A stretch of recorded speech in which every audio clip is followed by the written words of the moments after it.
গতকালকে ওনারা বিচারের দাবিতে যমুনার সামনে অবস্থান নিয়েছিলেন এবং খুবই শান্তিপূর্ণ ছিল।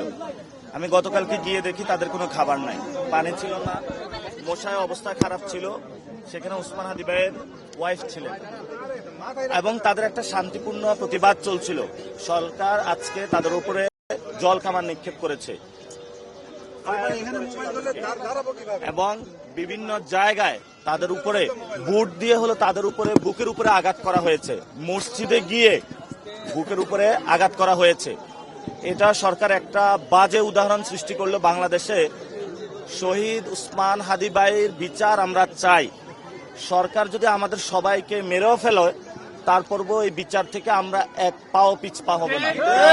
আমরা আশঙ্কা করছি এখানে সরকারের ভিতরেও কেউ এটার সাথে জড়িত থাকতে পারে। না হলে বিচার চাইতে গিয়ে জনগণের সরকার কেন আমাদের উপরে এই ধরনের অত্যাচারের স্টিম রোলার চালাবে? আমরা সেখানে দেখলাম যে যমুনার ওইখানে এখনো ব্যারিকেড দিয়ে তারা রেখেছে। আমরা এই পুলিশি হামলার প্রতিবাদ জানাচ্ছি। আর আমরা ইমার্জেন্সিতে গিয়েছি, ভয়াবহ অবস্থা। সাংবাদিকদের অনেকের উপরে চোখের মধ্যে আঘাত করা হয়েছে এবং নারীদের উপরে বুট দিয়ে তাদেরকে লাথি মারা হয়েছে।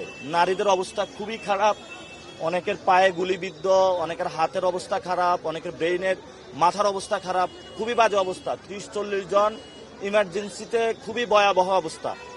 সরকার এটা খুবই একটা বাজে উদাহরণ সৃষ্টি করলো বাংলাদেশে। আমি মনে করি বাংলাদেশের সরকার এটা জনগণের সরকার নাই, এটা কোনো এজেন্ডা বাস্তবায়নে ব্যস্ত আছে। আমরা সরকারের মহল থেকে সবাই সুচিকিৎসা দাবি করছি, দ্রুত আইসা তাদের চিকিৎসা করুন।